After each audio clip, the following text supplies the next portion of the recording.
Hello, everybody, and welcome to the P Podcast, the podcast of the Barcelona International Dance Exchange.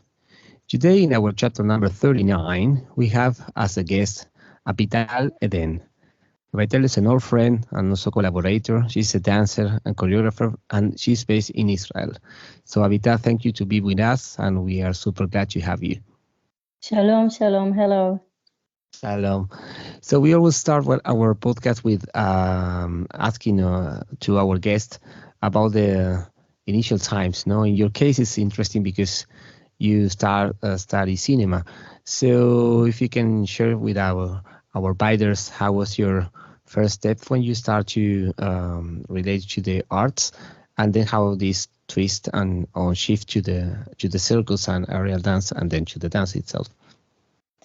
Great question. So I was born in Israel, but I was raised up when I was a child in New York. And my parents took me to Disney World, if you know about fun. And there was an amazing performance of Michael Jackson. I was a kid, I was born Orthodox. I have not seen these things before. And he was actually urban dancing. And it had all kinds of circus, amazing things. And that was my first thing. I was exposed to anything doing with movement and dance. Also growing up in New York, I was exposed to all kinds of arts in New York City. And as a child, that I didn't have these things going on around me.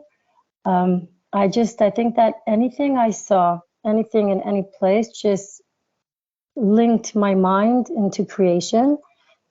And finally, when I grew up and I could make my own moves, I started with cinema because that was something that we had through our Orthodox lines. But I think it just opened my mind more for more of anything. As a child, I saw, just even Cinderella as a ballet. So I started adding up things that I've seen and I loved.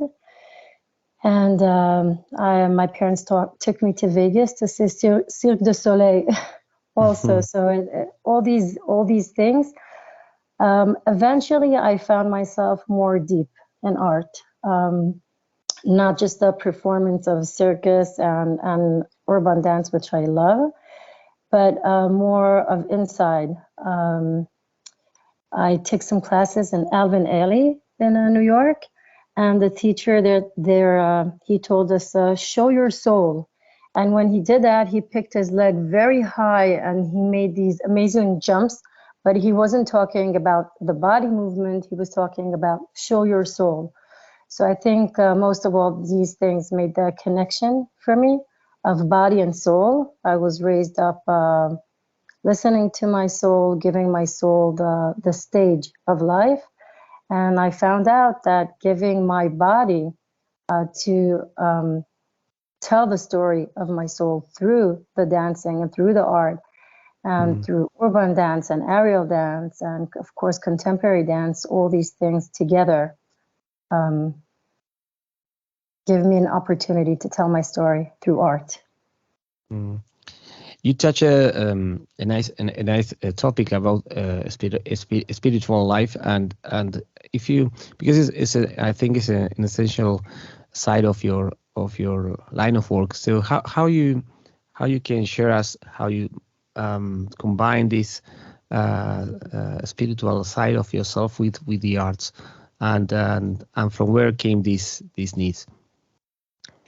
I love this question. I love this opportunity to put this outside because, again, most day I work with the body, technique. I do even yoga every day just to maintain the body.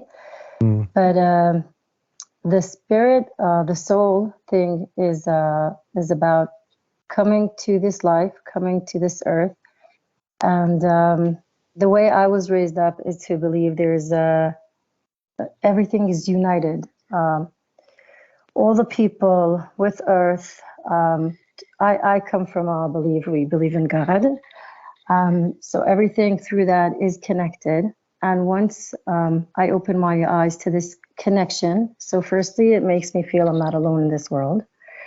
And that is looking into my soul, but through the connection, not just seeing myself as one person, as one unit, just seeing myself connected to everything around. That is where I start to create. And I look into something of my story, like anything I do, anything that my next performance involves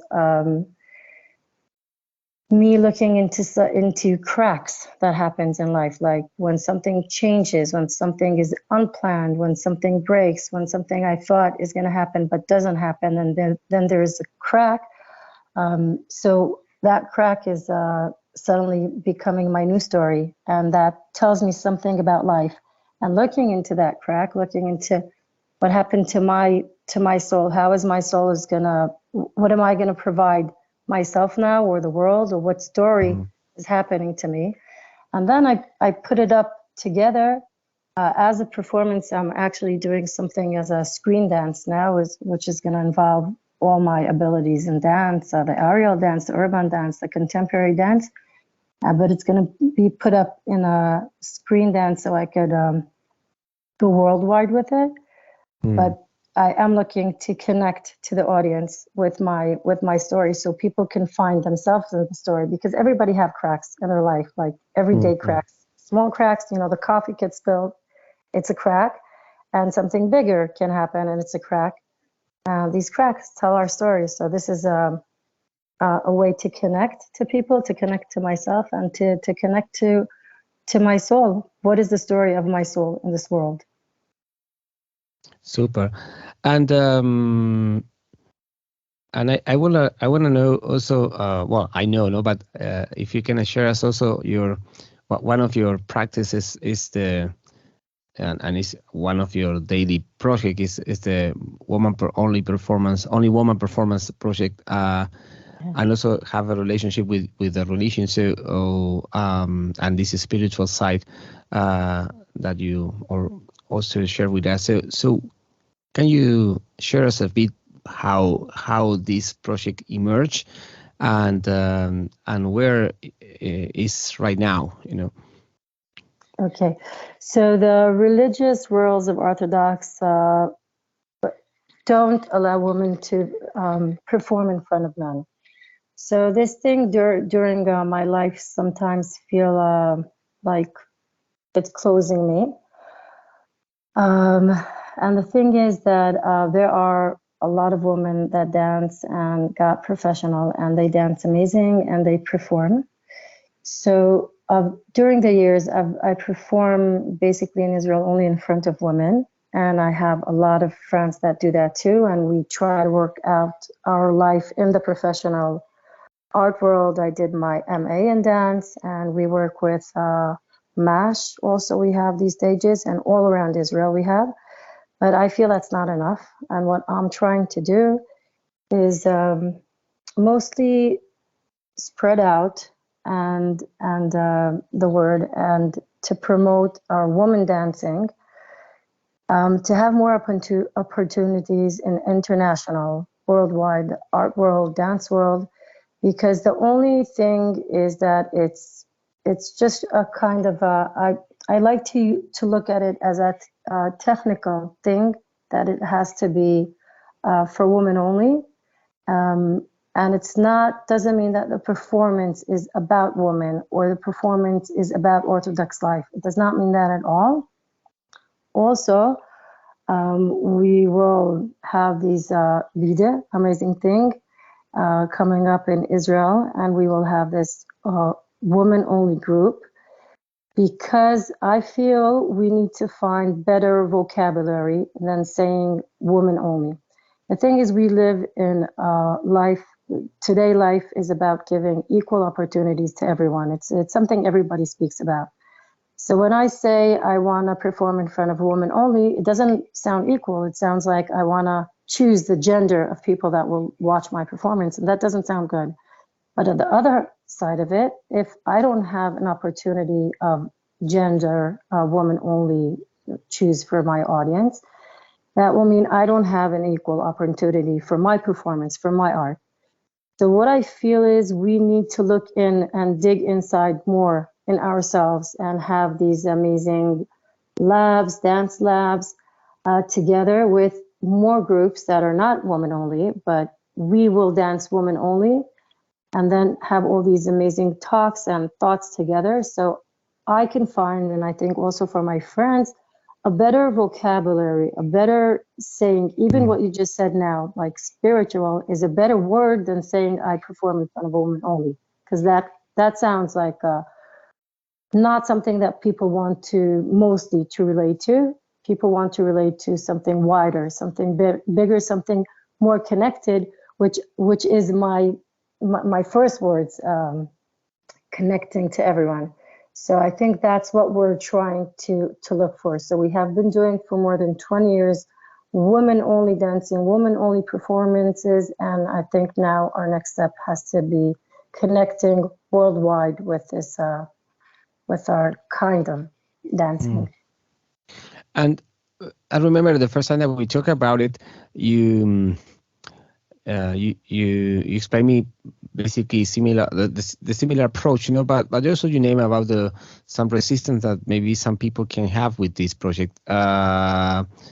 You find some I don't know, maybe prejudgments or as I said before, some reaction because of this project, and how you deal with that. So we have a very huge, big problem here in Israel. Everything that is linked to women only, we can't get all the grants for it. People see it as a religious closing thing.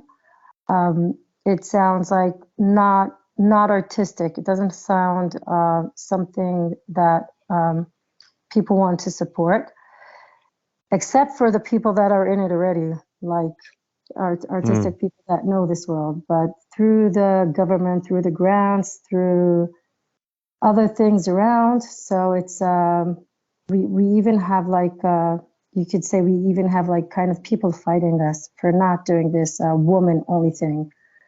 I think only the art world is open for it, because once you see the art, you can connect to the art. But when I come to if I ask for a grant, if I speak, in an office of the culture ministry or things like that, so it's only if they decide to give something by gender thing or by religious groups or something like that. And that's also I feel in the longer run of life that could be not good for us, because then it's like a specific art. And I think art is not specific. Art is always international and should be open to everyone. So that's our situation today with it. Although there is amazing woman-only art that is going on. And how evolved this project? Because and how, if it's possible to share, how is the dynamic during the year to go on and go deeper? So we're all kind of groups, not just me. We don't have a lot of independent artists that are also go by the orthodox lines of women only. We did not succeed to get together with other kinds of maybe women only groups. So it's just like a lot of us are just working with our art, providing art, dancing, putting up performances that are possible for us, maybe independent ways sometimes, but also there are some kind of grants that we could get that are not, that they're okay with it. So I think step by step, as the years come, and I think some more women like me also go to more professional programs. They're not scared to go to an open, something that is not for women only, because like me, I could have my own guidelines and my own way of life, but I could also open up and know that it's gonna just take me ahead in life. We do have to do some more connecting to the art world. If I want my art to be international and to count, I need people to see it, and I need a way for people to see it in the way I can give it for women only. Super. And you went to some of the Bide programs many times, and actually you was one of the organizers when we did this crazy idea of doing the big meeting in 5 different cities, countries at the same time during the hard times of the pandemic. So how was your experience being at the big meeting first, then in one of the Barcelona residency, and now then we will talk about the next year that we will be at Israel, and also giving space for the woman only performance.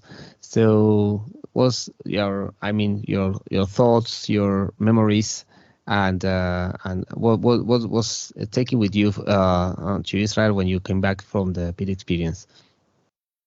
So first of all, this is an opportunity, amazing opportunity for saying my huge, I don't know even which kind of word to say. Thank you.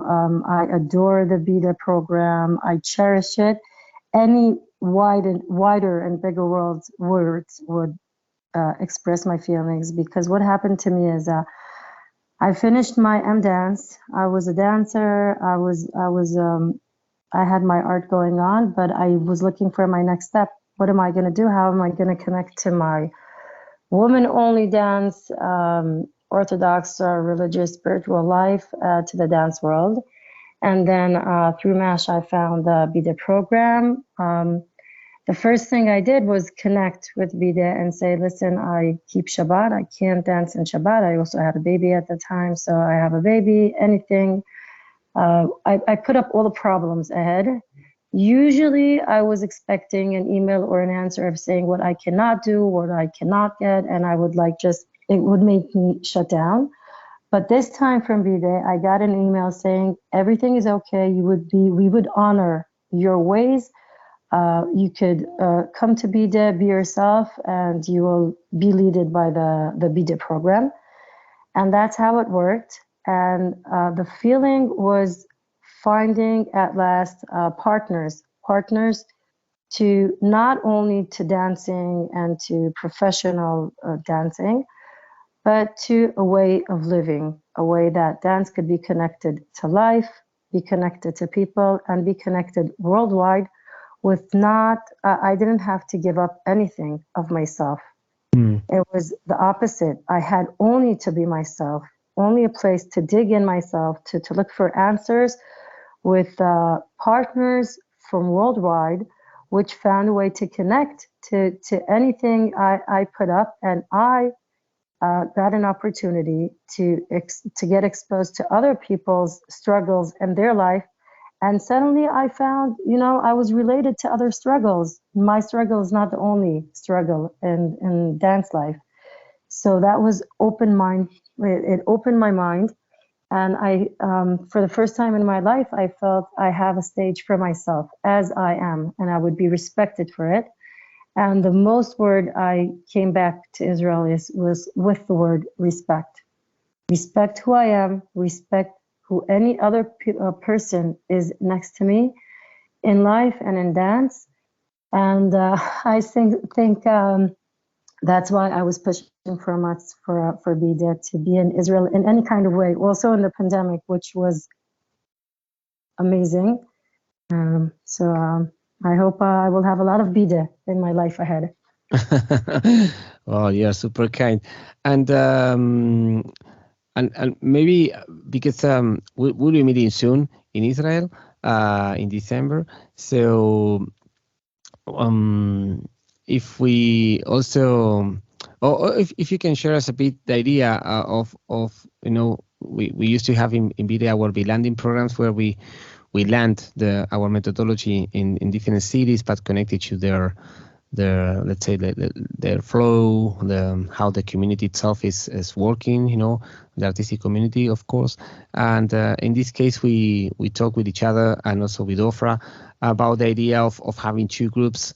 And also it's a nice spot for Bide to have the only woman performance as part of the Bide land. So if you can share to the audience about that, because for us it's a kind of a special thing, and also because we supposed to make it in 2020, and didn't happen, of course, of the pandemic, and now almost 3 years later, we are ready to go.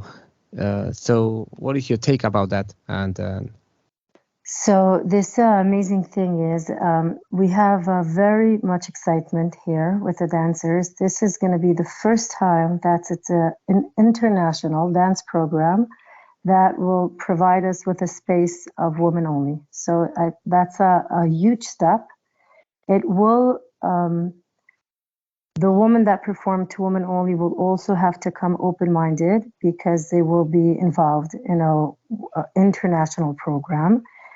And I think even that is a spectacular thing for us, because being women only is, first of all, saying we are closed. We are inviting only one gender to see us. And as I said before, that's a problem. But now with Bide landing here in Jerusalem, we are saying we are going to be together in Bide. We will have a space, kind of a kosher space, you could say, for women only. So these women that dance in front of a woman only could feel safe and secure to be themselves. At the same time, connecting to another group, to all the lines of the program of Bide. And hopefully, I think, I'm almost sure that some of these women will go ahead and come to Barcelona Bide and other programs of Bide, feeling that they could be secure, even if they're not told that it's for women only, because no one will ever tell them to do something they're not connected to body-wise or spiritual-wise. So this thing will work as a regular Bide program, just that this group will be of women only. And it's a kind of a safe space which has no worries, and will open mind for us as women, and give us the ability to have our next step in the art world of dance, and to have international connection with this kind of way, but also to be able, because once we're not dancing and we're just talking, and there's a circle of talking, and also we can see other people dance. So that's a new way of connecting to dance, with sharing thoughts and sharing new ideas together. That's a huge new thing that is going to happen. Yeah, we are super excited also, and also the fact that you said, no, that we together open a bit of a space to also to give the exposure of working with international other international and potential professional of dance, and somehow interact with them, with other women, of course, for us also be a super interesting experience. And I want to ask you, before we go ending our podcast, about Jerusalem, because I went there a few times already. It's I think it's a city that have an energy that I never experienced before in any city that I went, and I travel a lot, I have to say. How is your take about Jerusalem? Because of course Tel Aviv is a more commercial type of place, as all the capitals in every country, but Jerusalem is special because of the history that Jerusalem have in her shoulders. But at the same time, a lot of things are happening in the dance field. So if you can share us a bit your vision or your take about the dance community in Israel, in Jerusalem. Sorry. Yeah. So there's a feeling in Jerusalem that Jerusalem has a life of its own.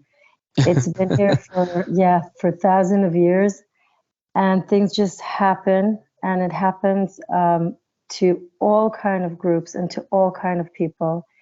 And what is unique about dance in Jerusalem, and I think maybe it's the only place in the world that it happens, as we just spoke before, that there is connection through dance, because dance is an international language. And other things in Jerusalem involve, I think you could see in the news, even war. war. There is war going on in Jerusalem. I mean, you could see it. But when you go to the dance field, you feel that that's a place where people can find connection. Different religious lives, different beliefs, different looks, different languages. Everything connects everything gets to Jerusalem, but connects through the dance, through this kind of art. Because usually when we dance, we connect body-wise. And as I spoke before, the soul talks through the body. And then there's this connection. So we have mostly through mash dance in Jerusalem, Machol Shalem, all kind of groups. And also there's the International Dance Week that all the groups from all the world come over to Jerusalem and perform. I could say that there is religious things going on in Jerusalem that lately even got involved in the performance. There was this call through the city guides, whatever, the people that give the money for the performance. They got themselves involved and said something that cannot go on the stage. And there was a huge voice of us dancers saying this stage should not be interfered. So there is a war of Jerusalem, a religious war, a physical war, but at the same time, there's a possibility, and it is actually happening, of dance being a way to connect people and to get together. So that's Jerusalem, yeah. Living soul through thousands of years, through different people and different times. Super. And how the near future is present for Avital.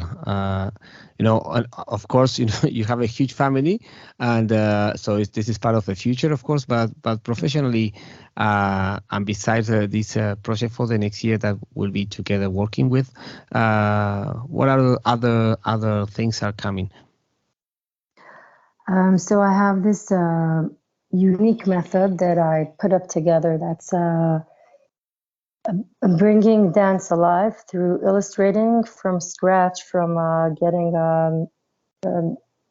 either writing, either drawing, and I put up together a soundtrack, an original soundtrack that could guide people, professional dancers or non-professional, but mostly professional dancers, from scratch to dance. And I really want to go worldwide with it and connect to people with it.